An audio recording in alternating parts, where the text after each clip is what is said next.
నాకు నాన్నతో గడిపిన రోజులు మధురమైనవి. నాన్న నా హీరో. తను నా దగ్గర ఉంటే నాకు అన్నీ ఉన్నట్లే అని అప్పటికి తెలియదు. నాన్నతో ఉంటే అదొక భరోసా, తను అన్నీ నాకు సమకూరుస్తాడని. అప్పటికి నాకు తెలియదు నాకు కావలసినవన్నీ అమరిపోతుండేవి.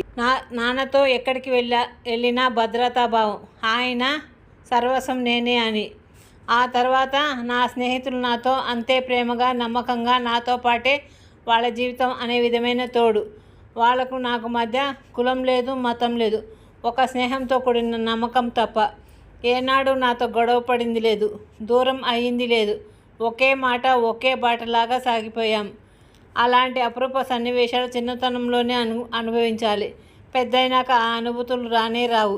తర్వాత చదువుకోవాలని, చదువులో మంచి ర్యాంకులు తెచ్చుకోవాలని పోరాటం. చదువుకో, బాగా చదువుకో, లేకపోతే ఎందుకు పనికి రాకుండా పోతావు అనే మాటలు వినిపించేవి.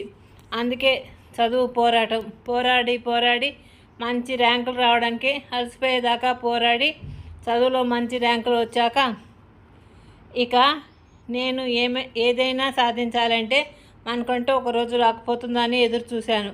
కానీ ప్రయత్నించకపోతే ఆ రోజు ఎప్పటికి రాదని తెలుసుకున్నాక మంచి జాబ్ కోసం ప్రయత్నం చేశాను. దాని ఫలితం నేను కోరుకున్న జాబ్ 10 మంది మెచ్చుకునే విధంగా సాధించా. కష్టపడకుండా ఏది సాధ్యం కాదని నేను తెలుసుకున్న నిజం. ఇది నా కథ, నాలాంటి పిల్లల కథ. గుడ్ నైట్ పిల్లలు. నా కథ నచ్చినట్లయితే లైక్ చేయండి, షేర్ చేయండి, సబ్స్క్రైబ్ చేయండి.